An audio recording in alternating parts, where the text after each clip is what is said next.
So, Phil, in a nutshell, what's salary sacrifice? Salary sacrifice is giving up some of your top line salary in exchange for a car, and you save an absolute fortune by doing it.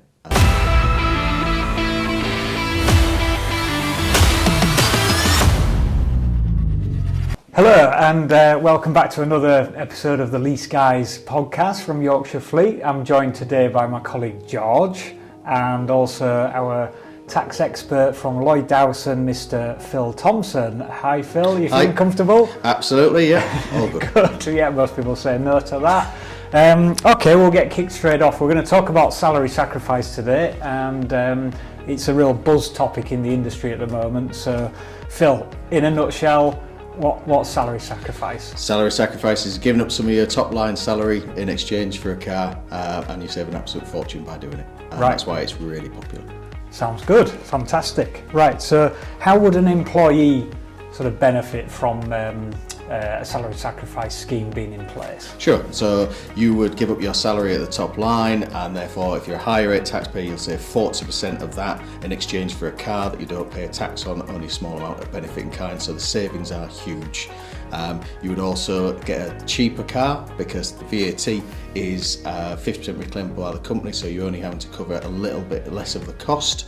And essentially the costs are about half, not quite, but about half of what you pay if you leased it personally. Okay, so they're basically taking that money top line, and they're not having to pay tax on that money. Absolutely, So, exchanging top line, heavily taxed money for a really nice car. Fantastic, sounds good. Yeah.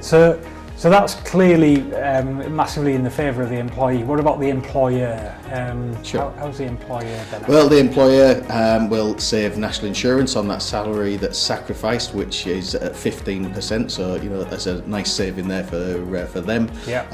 And if they get the right kind of car, the cars that we're going to talk about in a bit, the full lease cost will be deductible against their taxable profits as well as a business. Right. Okay. So in the same way that a normal company car would, if they just ran a normal company car through the company, same kind of benefits. Same kind of benefit, but say the efficient EVs and hybrids that we're going to talk about have much more of a deduction for the company. Yeah. Okay. Anything to add to that, George? There we go. There are also some non-tax benefits. There is other stuff that isn't tax related. Phil doesn't live outside of the tax world really.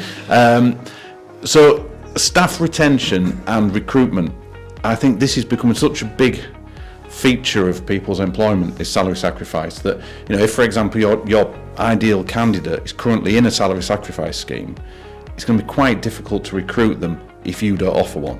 Right, someone else does, right. And also it might be, it's that attractive an option, you may lose some of your best staff to a business that has that available. So it's definitely sort of an unwritten or unseen factor or intangible, but could be really beneficial to an employer to have the scheme in place. So it's a real perk. Yeah, perk, absolutely, yeah. But it's a perk that doesn't really cost anything, as Phil would be able to show you. Yeah. It's tailoring the package for them as well. Yes, yeah, absolutely. Yeah. And also, a lot of companies are trying to improve the carbon footprint, either just for their own personal benefit, but also for accreditation reasons. Certain industries, I think if you want to supply the bigger companies or even government contracts, you need to show that you're trying to reach that criteria and get the accreditation. So if your staff are driving to work in an electric car, that has to reduce the carbon footprint of the business overall. Yeah, so that's an added benefit. So it is mainly an image thing then, that accreditation. Absolutely, yeah, absolutely. Right, fantastic. Okay, back to Phil, I think. Actually, no, we'll stick with George for this one. Sorry. I got rid of it. I got rid of the hot potato. Keeping you on your toes. Marvellous. How does it actually work in practice? So everyone's kind of getting to grips with this salary sacrifice idea, but what's the nuts and bolts of it? Yeah, obviously it sounds easy. You get a car, it's cheap, you save money on tax, fantastic. And it isn't actually that difficult. We have some systems in place which make it really easy. So I guess initially we have a consultation with the client, with the customer, set up parameters, understand what kind of cars they're interested in, the staff being available to them. agree the contract, sign the paperwork. That's all fairly easy. And then we'll liaise with the drivers, we'll quote the drivers, give them the net cost out of their take-home salary, which is what they're actually interested in. And then, subject to them going ahead, we order the car, we manage the supply of the vehicle, we arrange delivery, we organise all the contract paperwork, we provide support to the driver throughout the entire journey and arrange it picking up at the end.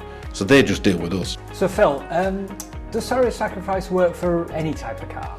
Nope, it works really, really well for the most efficient cars and CO2. So electric vehicles, absolutely spot on, and plug-in hybrids are really, really popular as well because they've got really low CO2 emissions. So the greener, the better. Right. Okay. But not cool. for every car. Yeah. Okay.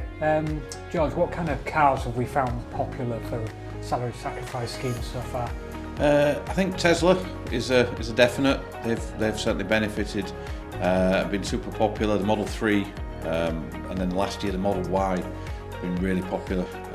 Phil's nodding from personal experience in the past. So that's worked really well for us.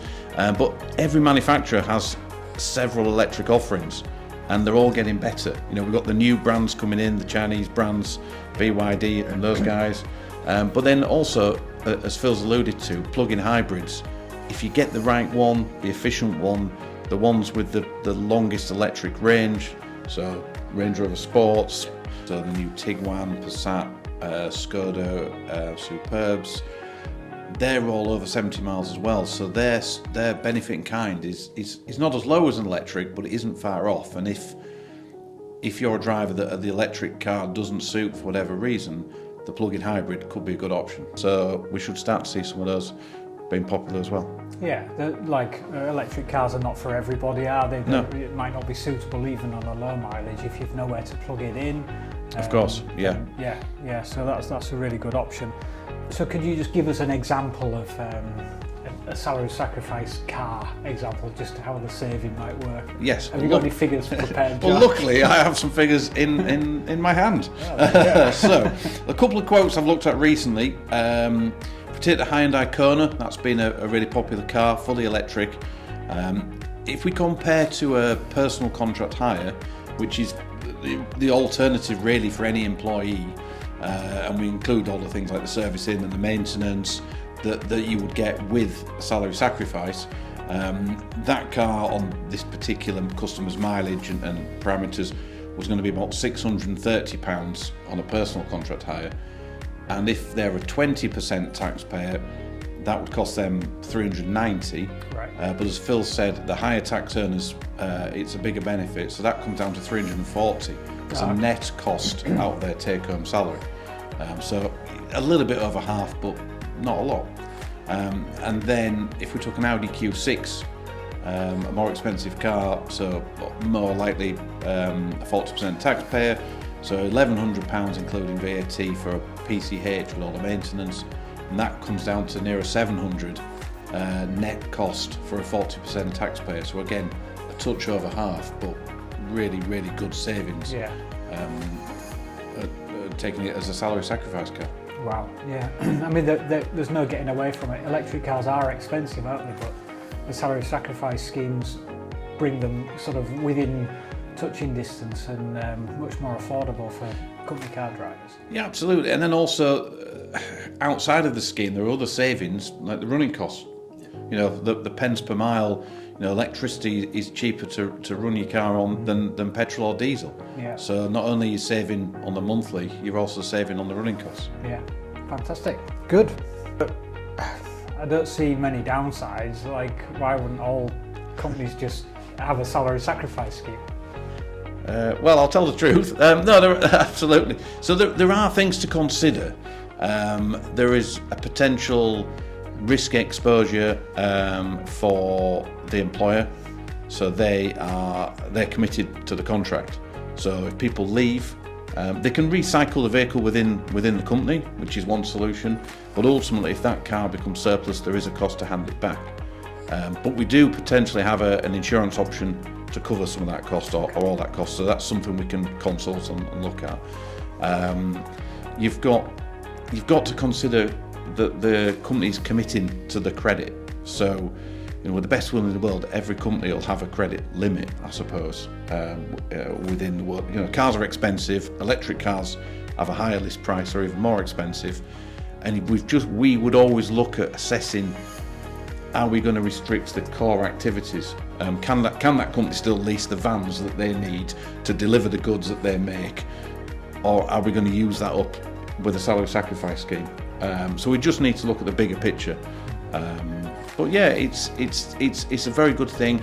It can create divisions if you have members of staff who maybe don't qualify because their earning level isn't high, which then you have a sort of haves and have-not situation where half of the car park's full of brand new shiny electric cars. That could potentially cause some HR problems.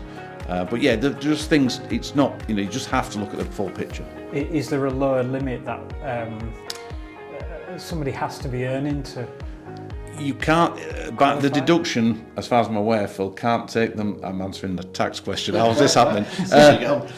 Can't take them below national minimum wage. No, absolutely not. I mean, there's a package total anyway, but actually, it works very well with basic rate taxpayers at 20%, because you lose. There's a 9%. There's a 12% national insurance charge anyway, but it works better for higher earners. So there's pros and cons of all these things, but running a car out of personal tax-paid money is very expensive, and if you can get that down, it works for a lot of people.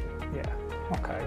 All right. So it sounds like a great situation for a lot of companies out there.